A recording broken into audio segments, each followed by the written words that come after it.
Salah satu yang sedang ramai dibicarakan, yaitu isu yang cukup kontroversial, salah satunya adalah berkaitan dengan perubahan aturan terkait dengan RKAB yang dari 3 tahun menjadi 1 tahun. Beberapa kali juga saya sempat punya kesempatan untuk berbicara kepada pelaku usaha. Sebenarnya kan RKAB ini sudah memberikan kepastian usaha, tapi dengan perubahan ini muncul kekhawatiran di tengah pelaku usaha. Kira-kira mungkin boleh dijelaskan apa alasan dibalik perubahan kebijakan ini, apa pertimbangan utama dari Kementerian SDM, dan ini kan adalah perubahan dengan sistem yang luar biasa besar. Jumlahnya sangat banyak. Kalau saya tidak salah mendengar informasi bahkan akan berurusan dengan puluhan ribu dokumen. Kira-kira dari Kementerian SDM bagaimana memastikan dan meyakinkan pelaku usaha bahwa perubahan peraturan ini akan berjalan dengan baik? Silakan Pak. Ya sebenarnya ini tempoh hari kan kita melakukan layanan terhadap RKAB ini kan setiap tahun. RKAB setiap tahun. Jadi waktu itu kan cukup banyak permasalahan-permasalahan yang dihadapi ini sehingga kita lakukan relaksasi. Jadi relaksasi ini RKAB itu bisa untuk 3 tahun kegiatan. Jadi untuk 3 tahun kegiatan ini kita sudah implementasikan.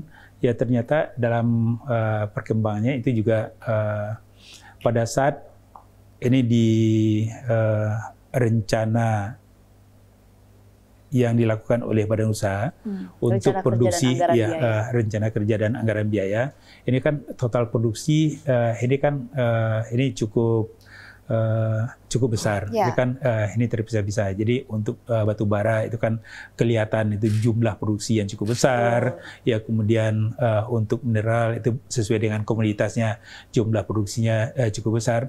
Sementara itu kan juga ada kewajiban untuk misalnya mineral, itu kan harus dilakukan pengolahan di dalam negeri. Ya misalnya untuk nikel, untuk tembaga, untuk bauksit, ya kemudian itu untuk timah, itu kan sesuai dengan Undang-Undang Minerba itu kan wajib diproses dalam negeri. Jadi dari akumulasi berdasarkan RKAB, justru supply ini jauh lebih besar daripada demand. Itu akibatnya itu adalah harga turun signifikan. Jadi kita lihat itu harga komoditas tahun 2023, 2024 dan 2025 ini kan terjadi penurunan. Dampaknya itu adalah ini terjadinya penurunan penerimaan negara. Ini dari teman-teman dari Komisi 12 itu mengusulkan kembali kepada pemerintah untuk bisa diterapkan ini RKAB tahunan kembali. Jadi ini setelah dilakukan evaluasi, jadi dampak negatifnya terhadap RKAB diberikan 3 tahun dengan tahunan itu justru yang kita lakukan, perlu dilakukan penyesuaian. Itu adalah rekomendasi dari Komisi 12 DPR RI. Jadi kita juga melihat ini kan cukup banyak juga persyaratan-persyaratan yang ada di RKAB. Ini berdasarkan evaluasi yang kita lakukan, itu berdasarkan persyaratan yang sebelumnya, ada 39 persyaratan yang harus dipenuhi oleh pelaku usaha. Jadi kita sekarang lagi menyusun peraturan menteri yang terkait dengan tata cara dan penyampaian RKAB, termasuk persetujuan RKAB. Jadi dari 39 persyaratan ini kita sederhanakan menjadi 8 persyaratan saja ini ya. Jadi dokumen yang disiapkan oleh badan usaha itu relatif tidak terlalu banyak, itu yang pertama. Yang kedua, bagi ini yang melakukan evaluasi terhadap RKAB ini kan tidak terlalu banyak lagi yang harus dilakukan evaluasi. Jadi sehingga ini prosesnya bisa menjadi lebih cepat.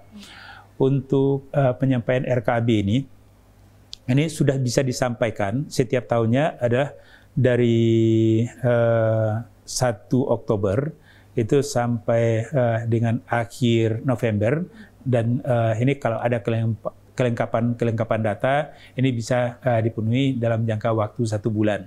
Jadi dengan upaya kita ini akan lebih memberikan kepastian kepada pelaku usaha pertambangan, dan juga itu dampaknya kita menjaga penerimaan negara. Berarti kan memang kalau dari sisi pemerintah bahwa untuk menjaga atau mengontrol lebih ketat atas volume produksi dan juga penerimaan negara adalah lewat memperpendek periode RKAB menjadi 1 tahun. Tapi di sisi lain kan pengusaha ini merespons ini dengan seperti ketidakpastian kebijakan begitu. Ini kan menjadi salah satu tantangan untuk rencana investasi jangka panjang dan juga menambah beban birokrasi juga begitu. Nah, pertanyaan ini memang kan untuk menggali titik tengah antara sebenarnya pertarungan antara kedaulatan negara atas sumber daya alam sendiri dibandingkan dengan kepastian investasi. Mungkin pertanyaan saya adalah seperti ini, Pak. Setelah perubahan RKAB dari yang 3 tahun yang sebenarnya sudah memberikan angin segar bagi pelaku usaha, kemudian berubah lagi ke setahun, apakah memang ada potensi bahwa kebijakan RKAB ini akan berubah lagi ke depannya?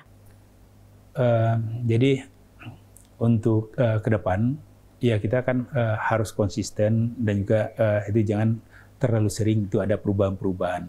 Jadi yang saya sampaikan tadi itu adalah memberikan jaminan kepada pelaku usaha pada saat itu mereka memerlukan RKAB untuk kegiatan produksi pada tahun berikutnya, tahun 2026 misalnya, itu justru ya mereka mendapatkan persetujuan RKAB itu adalah sebelum berakhirnya tahun yang bersangkutan. Yang berjalan. Iya, tahun yang berjalan. Jadi pada saat ini ada jaminan kepada pelaku usaha, pada saat itu mereka 1 Januari tahun berikutnya itu bisa mendapatkan RKAB dan melaksanakan kegiatan, itu adalah bagian bagaimana kita memberikan kepastian kepada pelaku usaha. Ini tidak ada ini kebijakan yang tidak konsisten. Apa yang dibutuhkan pelaku usaha itu justru kita ini konsisten bagaimana memenuhinya. Kemudian yang ketiga itu juga ada kepastian hukum dan juga ada kepastian berusaha bagi badan usaha. Oke, baik. Terima kasih atas jawabannya berkaitan dengan RKAB ini, saya yakin ditunggu-tunggu oleh pelaku usaha.